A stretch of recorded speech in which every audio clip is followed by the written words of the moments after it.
Halo bro, balik lagi sama gue Koko Brewok. Di video kali ini gue bakal bahas sedikit tentang yang kasus kemarin binary option. Oke, jadi channel gue ini mayoritas bahas soal brewok, rambut, tapi sekarang gue bakal lebih banyak bahas juga tentang isu-isu terkini yang ada hubungannya dengan kehidupan pria gitu. Maksudnya pria kan harus nyari duit segala macam. Atau isu-isu terkini yang memang bisa dipikirkan dengan logika. Intinya isu-isu yang memang cukup penting, cukup hangat, dan pastinya bukan isu-isu receh juga ya. Kayak misalnya artis kawin cerai, gue nggak akan bahas di channel ini. Oke, jadi kasus binary option yang kemarin rame banget. Jadi gue nggak akan jelasin apa itu binary option. Kalian pasti udah tahu juga, intinya adalah itu adalah dua pilihan, naik dan turun, dan itu kesannya kayak judi ya. Untuk lebih jelasnya, kalian bisa lihat channel-channel lain yang memang udah benar-benar bahas tentang itu. Oke, tapi gue bakal sorotin beberapa hal. Jadi banyak juga yang nyalahin afiliatornya karena dia yang katanya ada kan kasus tuh yang bapak-bapak brewok yang bahas. Karena kalau nggak ada afiliator ini, nggak ada satupun yang terjerumus ke dalam misalnya contohnya kayak binomo segala macam.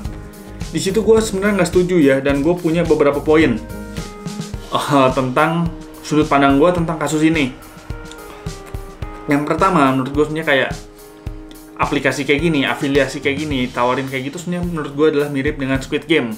Salah satu film Korea yang beberapa bulan kemarin ini booming banget. Kenapa menurut gue mirip Squid Game? Yang pertama adalah nggak ada paksaan sama sekali. Jadi itu benar-benar nggak ada paksaan, lu nggak dipaksa join juga, mereka cuma tawarin, lu terima, dan ya lu join. Yang kedua adalah mereka memang mengincar orang-orang yang desperate. Kayak money game, segala macam, itu benar-benar ngincar orang yang desperate. Gue sempat kena money game, rugi juga. Itu gue kena waktu gue nggak dapat kerja sekitar 7 bulan lah. Gue nggak dapat kerja sekitar 8 bulan, dan akhirnya gue jualan ini minoxidil. Tapi ketika di bulan ke-7 gue nggak dapat kerja, itu gue ikut money game dan akhirnya boncos. Jadi itu mengincar orang-orang desperate, persis dengan yang ada di Squid Game. Yang ketiga adalah bakal dapat hadiah atau reward. Jadi kayak ini kan ketika lo menang lo bakal dapat 80%. Hadiahnya cukup gede gitu. Orang mikirnya ketika lo naruh misalnya 10 juta, menang lo langsung jadi 18 juta. Kalau memang benar informasinya kayak yang beredar ya. Jadi lo bakal dapat hadiah yang besar. Sama dengan Squid Game, lo juga bakal dapat hadiah dalam uang dalam jumlah yang banyak. Nah, yang keempat adalah persis dengan yang ada di Squid Game, orang-orang nggak mikir konsekuensinya. Jadi ketika lu kayak di binomo, yang gue dengar lu dapat untung 80%, tapi ketika loss hilang. Ya sama dengan Squid Game, ketika kalah ya nyawa lu hilang, tapi orang nggak mikir ke sana. Ketika udah ditawarin lagi untuk balik pun, banyak juga yang balik lagi ke Squid Game. Sama di sini juga kayak orang udah tahu kalau loss tuh bakal nol, tapi ketika kalah mereka akan top up lagi untuk balikin dana yang udah habis. Jadi makin besar, karena ketika udah kalah sekali mereka nggak kapok, malah top up. Nah, gue juga bakal bahas dari poin yang kedua adalah hidup bukan tanggung jawab orang lain. Jadi yang tadi kayak misalnya orang bilang bahwa kalau nggak ada afiliator itu bakal nggak akan ada yang rugi, sebenarnya nggak juga. Hidup bukan tanggung jawab orang lain, lu sendiri yang memilih. Harusnya lu ketika ada tawaran kayak gini, lu mencari informasi lah. Jadi nggak bisa 100% nyalahin kayak afiliatornya, orang yang bikin ngiler lah. Lu ditawarin misalnya sama 10 SPG rokok, kalau memang lu nggak mau ngerokok, ya lu nggak akan terpengaruh gitu. Ketika lu nggak mau tergerak buat ngeluarin duit, ya orang nawarin apapun nggak akan berguna gitu. Jadi nggak bisa lu nyalahin ketika lu rugi, oh ini gue ditawarin, gue dioloin gitu. Nggak juga, kalau lu memang ditawarin dan lu nggak mau, orang lu ngelihat apapun dan lu nggak mau, ya udah gitu. Jadi nggak bisa nyalahin orang lain juga. Nah, poin yang ketiga yang bisa dapat dari kasus ini adalah jangan tergiur dengan hal yang terlalu bodoh gitu. Kayak maksudnya lu bisa kaya, lu bisa melipat gandakan uang gitu kan, kayak uang lu kali 1,8 kan, lu punya 10 juta jadi 18 juta dengan sangat mudah gitu. Jangan tergiur dengan hal yang terlalu bodoh, karena pasti ada konsekuensinya juga. Kadang-kadang kan kayak sekarang banyak gitu yang menurut gue terlalu nggak masuk akal ya. Selain kayak kasus yang binary option, banyak juga kayak investasi, titip dana 500.000 akan jadi 9,5 juta dalam waktu 8 jam. Itu udah pasti hilang gitu. Jangan tergiur dengan hal yang terlalu bodoh. Atau misalnya kayak harga iPhone 13 terbaru 2 juta karena ini kita nggak bayar pajak, tapi barangnya original. Itu kan terlalu bodoh ya. Kadang maksudnya yang bisnis serius pun banyak yang penipuan gitu.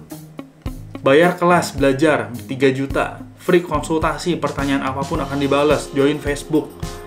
Udah bayar 3 juta, giliran tanya banyak pertanyaan, itu nggak dibalas. Itu kan salah satu bentuk penipuan. Itu maksudnya yang kita nggak tahu apakah ketika kita beli itu kita akan dapat sesuai atau nggak. Istilahnya kita bakal dapat yang sesuai atau kita ditipu. Itu yang maksudnya masih wajar lah, yang masih kita 50-50 lah. Ini antara benar-benar servisnya bagus atau enggak. Tapi kalau misalnya lu kayak investasi yang 500.000 jadi 10 juta, atau misalnya harga iPhone 2 juta, itu kan udah pasti 100% penipuan tuh. Jadi jangan terjebak sesuatu yang terlalu bodoh menurut gua. Nah, berikutnya adalah too good to be true, ya nggak true.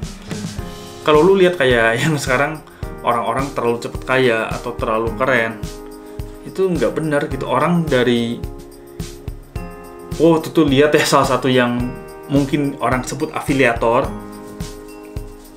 itu hartanya kayak dari awalnya sekitar 400 juta.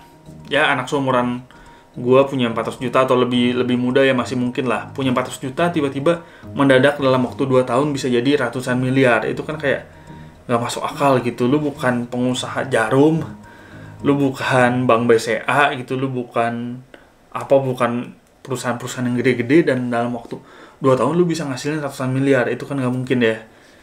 Jadi misalnya kalau ada yang kayak gitu, ya jangan percaya juga, jangan terlalu percaya juga. Bisa aja orang didandanin atau ada investornya. Jadi menurut gue sih hal-hal yang terlalu bagus gak mungkin juga. Kayak tadi harga iPhone di yang resmi misalnya 20 juta, ini 2 juta, itu kan terlalu bagus, gak mungkin. Berikutnya adalah menurut gue di tiap bisnis ada hal negatifnya, ada sisi gelapnya dari bisnis gitu. Yang tadi gue contohin, ketika misalnya orang ikut kursus misalnya bayar 3 juta, nah itu ada yang kayak free konsultasi segala macam, itu free konsultasinya nggak ada. Jadi mereka memang nggak nipu, uangnya hilang, tapi mereka ngirimin misalnya e-course, ngirimin video, lu ngerti nggak ngerti ya terserah. Itu kan sebenarnya bagian dari penipuan menurut gua. Atau orang yang misalnya bikin image franchise sangat bagus di media sosial dan orang ikutan banyak yang boncos. Sebenarnya berapa banyak sih, lu juga pasti tahu lah, banyak juga orang yang beli franchise 20 juta, 30 juta, dan akhirnya sebenarnya ketika dibuka ya nggak laku, boncos-boncos juga. Itu kan sebenarnya banyak banget. Nah, masalah dari gini sebenarnya menurut gue apa sih? Nah, ini masalah yang poin pentingnya menurut gue, yaitu adalah kebodohan dan keserakahan. Biasanya orang serakah dan orang bodoh, udah itu aja. Jadi banyak kan kayak sekarang sebenarnya dari yang resmi gitu kan, binary option kan dianggap ilegal memang, bukan dianggap ilegal, memang ilegal. Ada juga kok yang resmi, misalnya kayak saham, itu kan ada pom-pom saham. Pom-pom saham kita nggak ngerti apa-apa, dikasih tahu di pom-pom, kita ikutan dan kita beli gitu. Itu kan dua, kita bodoh nggak ngerti apa-apa tapi ikutan, dan kita serakah karena kita ngelihat dari sisi cuannya aja. Oh dia dari saham kayak, ayo join beli ini. Ya itu kan udah pasti ya lu masuk untuk mereka jual kan. Jadi ya itu karena bodoh aja mas serakah. Jadi menurut gua kalau misalnya antara dua itu nggak ada, ya udah pasti nggak akan ketipu lah. Jadi jangan nyalain orang juga menurut gua, walaupun ya mungkin binary ini memang kacau ya, tapi jangan 100% lu nyalain orang karena ada dua aspek yang tadi. Ketika lu diajak, kalau lu nggak bodoh sama lu nggak serakah, itu nggak mungkin lu tergiur lah, atau nggak mungkin lu terjebak di perangkap itu.